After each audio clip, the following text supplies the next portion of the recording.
What is going on? It is James here to talk to you about relationships and networking. Now, when I say relationships, I mean bridging connection. I mean building rapport. I mean getting to know individuals, whether it's serving thyself or thy greater mission or otherwise. We're going to talk about relationships. I feel as though many people suck ass, and not in a great way, building relationships. They're not great at networking. And I think it comes back to one point. It's one point that I think that we hammer home here on this forum. And that's that, you can't be a taker. You have to be a giver. You have to give more than you take, okay? If you break it down in business terms, that looks like us providing more value than the cost. The disproportionate gap that needs to exist between cost and value must also be seen in relationships. We all have those friends that, when they call or they text, you're like, holy hell, I don't want to answer this phone. Holy hell, I don't want to go hang out with them. Oh my goodness, I don't want to be bothered because I know that they only hit me up when they need something. We all have those people. And maybe some of us have been those people.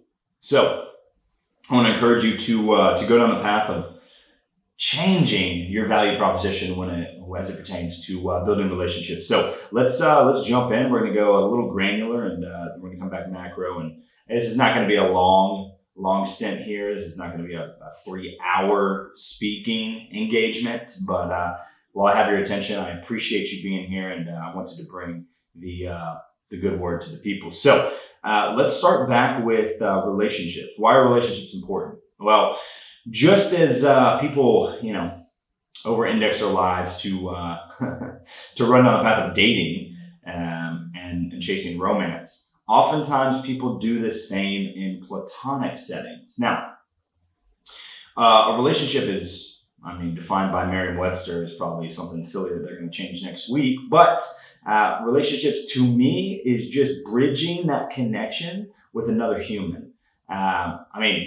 And it doesn't necessarily have to be another human. You have a relationship with your dog. You have a relationship with alcohol. You have a relationship with extracurricular activities. You have a relationship with business. But something that must be noted is that the relationship that I'm talking about here is realistically the relationship that you have with other individuals that we refer to as humans. Not extraterrestrials, not your pup, not your cat, not your fish in the bowl. Not your plants that you talk to when no one else is around, but the people in your life. So why are relationships important? Well, some would say that life is about connection, and others that are wildly narcissistic would say that that doesn't mean anything to them or anyone like them. However, there is more benefit to having strong, deep ties with other humans in life. Connection is beautiful. And if you think that sounds woo-saw and very heady, then I would maybe state, maybe assert, maybe make a claim, and I think I would be probably able to hit something in the dark here, that you don't have strong relationships. Now, we've talked previously about the value of platonic relationships while you are serving romantic partner. The same way in which you must show up for that romantic partner, you must show up for yourself and show up for those individuals around you. So networking networking is something that I think is taken out of context, and it's me, my focus, and I kind of want to shift that, right? Just as I was stating, the value proposition, the value must outweigh the cost. Relationships are just the same as business. The difference is relationships can't be transactional. And honestly, business should be transactional because everything is a people business. More on that later. But when you are bridging a relationship, when you're forming a relationship, when you're getting to know somebody, it is extremely important that if you truly want to get to know them, for whatever reason, that you get to know who they are. You get to know what they stand for. You get to know what they're into. You find commonalities between the two of you. Connection can be increased and expedited by bridging two commonalities that you both have. Maybe you're into anime. Maybe that other person is into anime. Maybe you're a big fitness junkie. Maybe that other person is a personal trainer. Maybe you're talking about, you find each other at a conference, and the topic is Scapular retraction. It's very, very granular with, a bunch of DPTs and chiros and MDs and orthopedic surgeons. And maybe you use that as a commonality to bridge a relationship with someone there. So what's the value of networking? Well, frankly, I pride myself on trying to be a connector. What do I mean by that? I mean, put myself in as many situations where I can provide value to others through the network that I have collectively, because a lot of people should and could and have higher benefit from being connected to those people that maybe they haven't developed that relationship with. So relationship step 1, give a damn. When you're communicating with someone, if you're just speaking and you're not listening, and I don't mean listening la-di-da, playing on your phone, head somewhere else, while someone's talking. I'm talking about the relationship in which you are listening. You are not thinking about what you're going to say while they're speaking. You are pulling on threads. You are asking questions based on what they're saying. You are truly interested in what they are saying. Some would say you should fake it till you make it, and I think that's a dumb-ass piece of advice. Yes, you should believe that you are powerful beyond measure and you can realize the success that you want. Doesn't mean you need to look in the mirror and say, dee, I am at this level if you're not. And more so what I'm talking about is you using the fake it till you make it, the outward perception of where you're at in life, what you project into the world, that being something that is far from the truth. I was listening to Alex Hormozy, owner of acquisition.com and Gym Launch, and he was talking about you got to look in the mirror at the end of the day. And I think this is an interesting point because you really do. The person that is with you always is you. When you go to bed, if you brush your teeth at night, which if you don't, you're nasty, go wash that mouth out. You have to look at you. You have to look in the mirror and you can't fool yourself if you're a fraud. If you're a fraud, even your baby mama might not know, but you do. And you have to live with yourself. You have to sit in your thoughts. You have to listen to that narrative that you've concocted. And if there's a big difference between the narrative that you've concocted to the world and what you actually are, you're probably going to feel discontent. And it's extremely hard to show up in relationships and show up in networking and actively listen and give a damn about what anyone else has to say if you're not being true to yourself. That doesn't mean you have to carte blanche, throw out all of your details to the internet for everyone to hear. That's not what authenticity means. But authenticity does mean you being true to who you actually are. And this fake woosah bullshit where, we're going to rent or lease an i8 or we're going to lease a Lamborghini SUV to pretend that we're rich when we're not even able to make $1,500 rent the next month, or there's a fear, or there's legitimate reason why we might not be able to do that, maybe you shouldn't be renting the Lamborghini SUV, okay? But this all goes back to your identity, right? If you're not identifying as who you truly are, and this is not easy, and you might say, James, this is terrible advice. This is left, right, and sideways. This is not what I want to be doing. Well, whoop-de-doo, get over it. You have to live with yourself.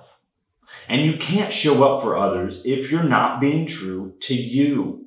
It's like you staying in a relationship, even just a friendship, that's take, without you saying something, putting a boundary up, drawing a line in the sand, or standing up for yourself. What do you think is going to happen when one too many asks come down the pipe? ASKS. Asks. I don't know why I'm blanked on saying that. Asks.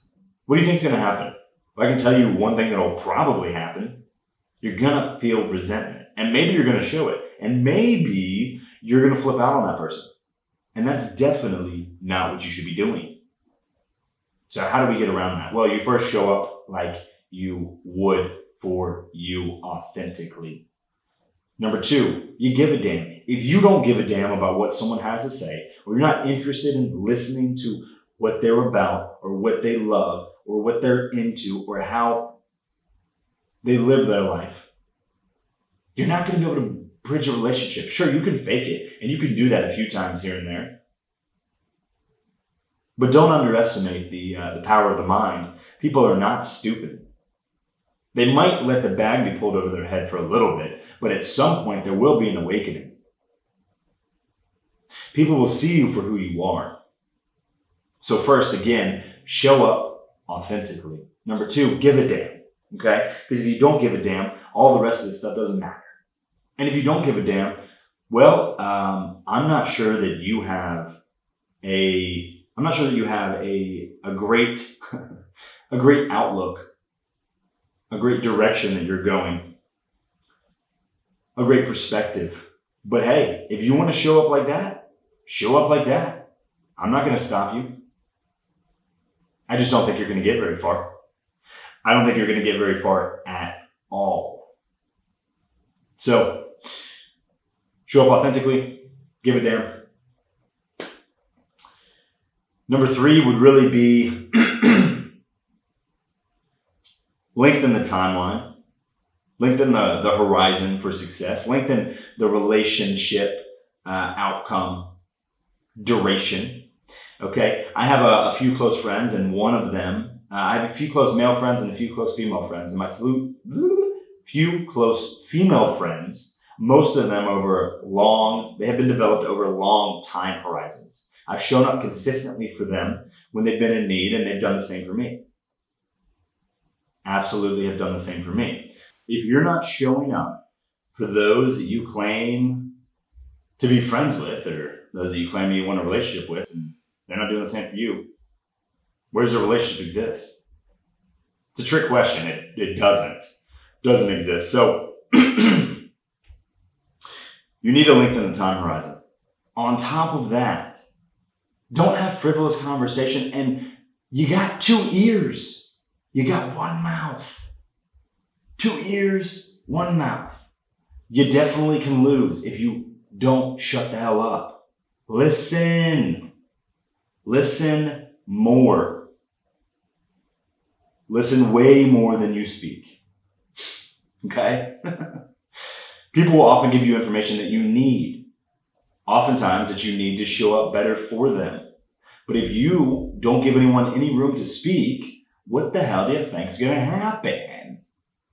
You're going to look like an idiot. And no one's going to want to spend time with you. We all have those... I'm talking just to me here, not y'all. Y'all aren't even here.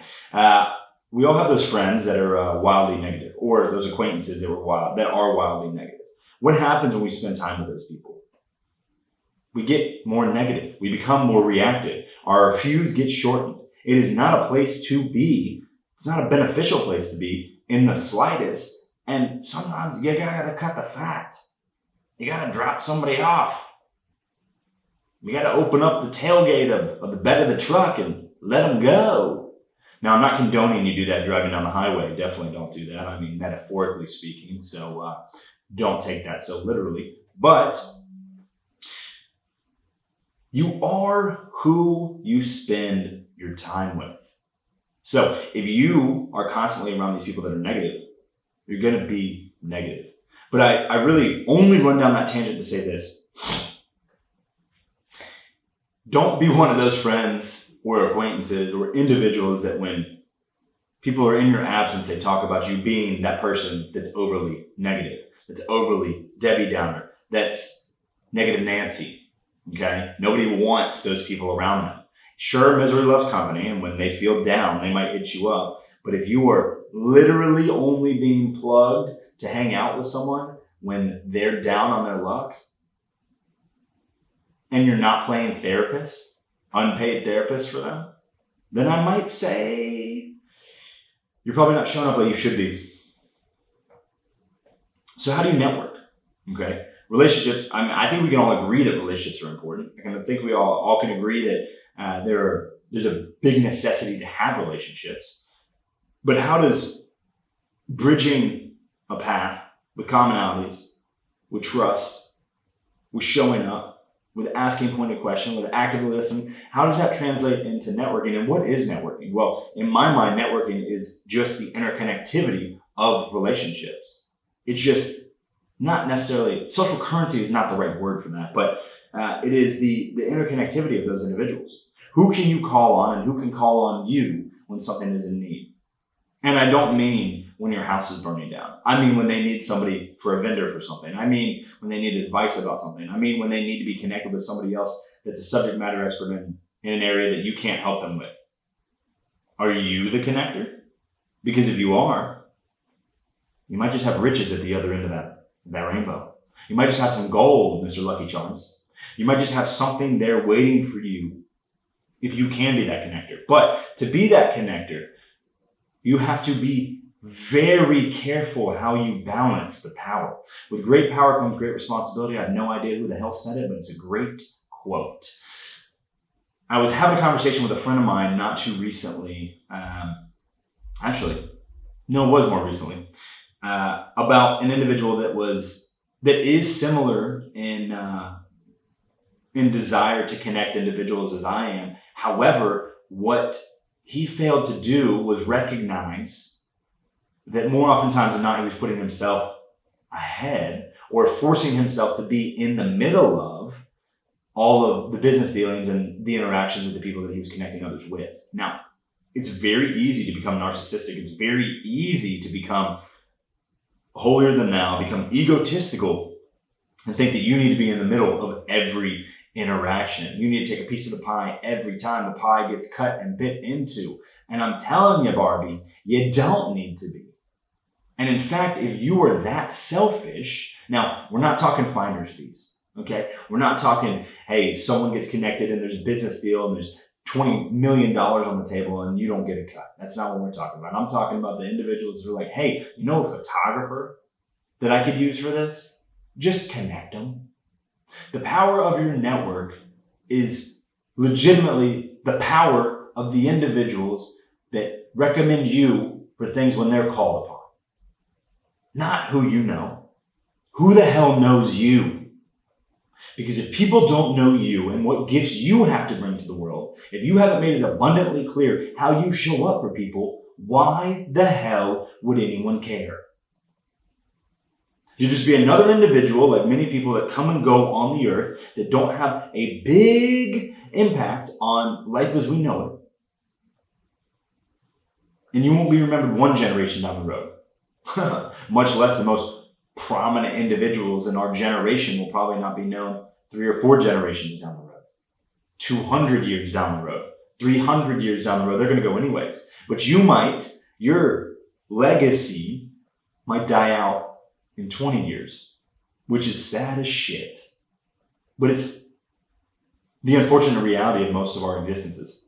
Most of us do not prioritize showing up for people the way that we expect everyone to show up for us. We are quick to assert a red flag, to assign the tag to somebody else that they're toxic or they didn't do what they needed to do or they need to do the self-work or they need to do blah, blah, blah, blah, blah. But we don't even show up for ourselves and do the work for us.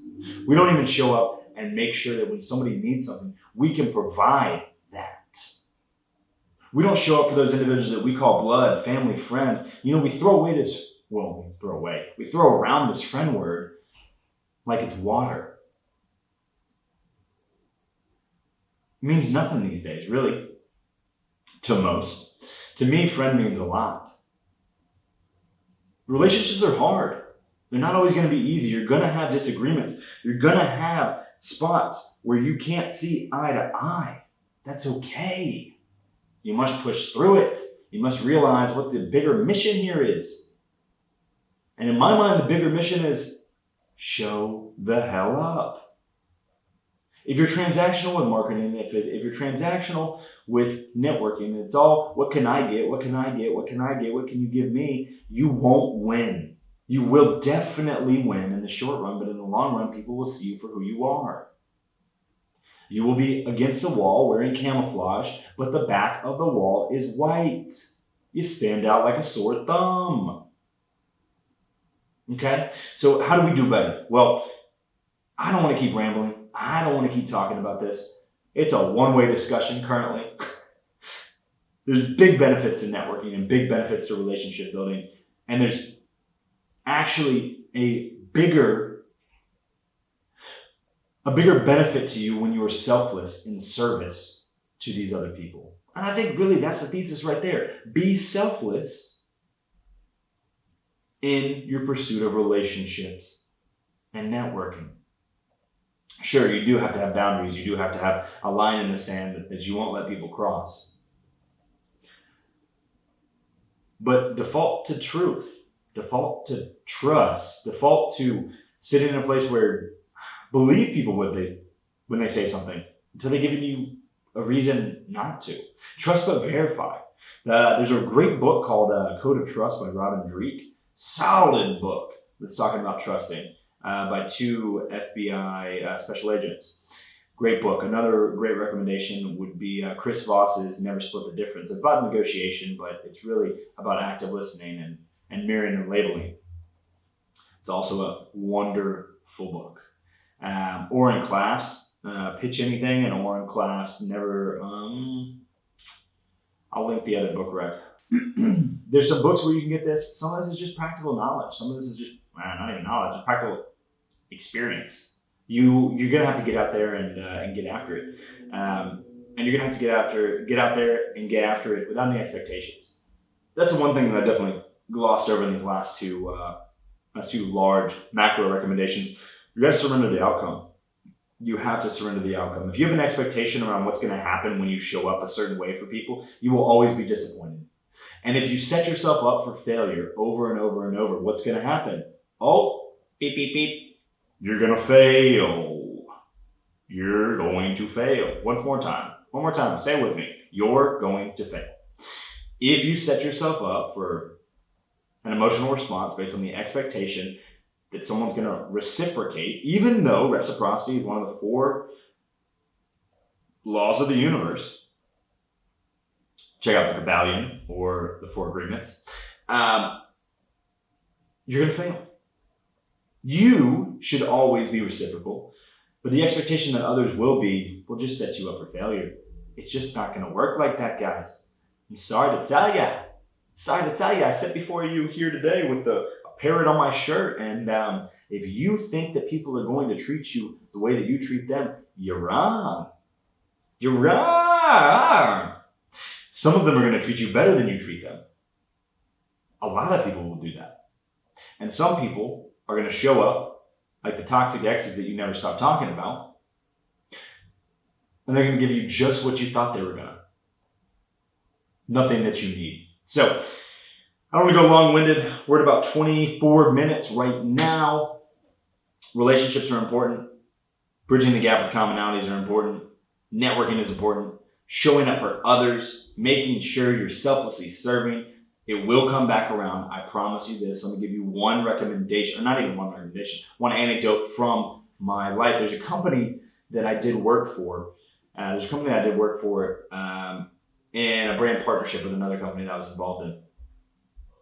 That work that we did, that we showed up, we never got paid for. We got, some trades with product, but we never got paid for it. Well, 2.5 months after the last time that we did work with them, and I never asked anything of them. Yeah, they gave us shirts to rock. They gave us some product, and I definitely used that. But 2 months after the last time that I did work with them, because of the strength of the relationship with that individual that was at that company, my point of contact, I got reached out to and got offered an opportunity to do media last minute. 2 weeks, it was for an organization for the Olympics. 2 weeks before the Olympics started. I got thrown an alley-oop that was worth, I'll spare you the details, between $10,000 and $50,000 2 weeks before the Olympics. Now, would I have gotten that if I was self-serving, if I was not selfless, if I had put my hand out the first time I provided value? No. The answer is no. Just like anything, if you don't provide more value than the cost, you will lose customers. Same thing with relationships. If you don't provide more value than the relationship costs them, they're going to leave. They're going to exclude you. They're going to put you in a box where they only hit you up when they need something. And that's it. So if you're not going to show up, might as well just get off your mouth. Might as well just get out of here. I don't know what you're doing. Because relationships have to be service first. Have to be. Have to be. So I hope as you go through this week, dropping this on Monday at 9 a.m., hope that you go through this week understanding that if you serve first, it will come back around. Extend your time horizon. It might not come around in 6 months, 2 years, 10 years. It might be 50. It might be on your deathbed. It might be through someone else that's connected to you. Karma ain't got a timeline. No timeline at all, baby. Lengthen your time horizon. And show up. Show up for you. Show up for those around you. Show up. It's always me, my, I. Why this? Why that? Woe is me. Fuck all that. Show up for your people. And when someone shows you something, repeatedly, believe them. If someone continues to not show up for you when you need them, and you claim that they're one of your closest friends, you might want to look at that because I don't think that they are. There's been people in my life that have come and gone in the last 2 years that didn't show up for me the way that I showed up for them. Now, I didn't have an emotional reaction to them not putting forth reciprocity. However, I did have it very heavily reinforced by those that did show up for me that, looks like that person values a relationship different. Keep it in mind. It's all data. Keep it in mind for your life. Anyways, this has been a damn time. I think I'm going to do this more. I don't know that I'm going to do this on this forum solo. But, yeah, it's been a damn time. Relationships and networking are important. If you got more questions, hit me up on IG at James M. Gillespie or the James M on YouTube, on Twitter, or hit my number if you have it. And if you don't have it, find it.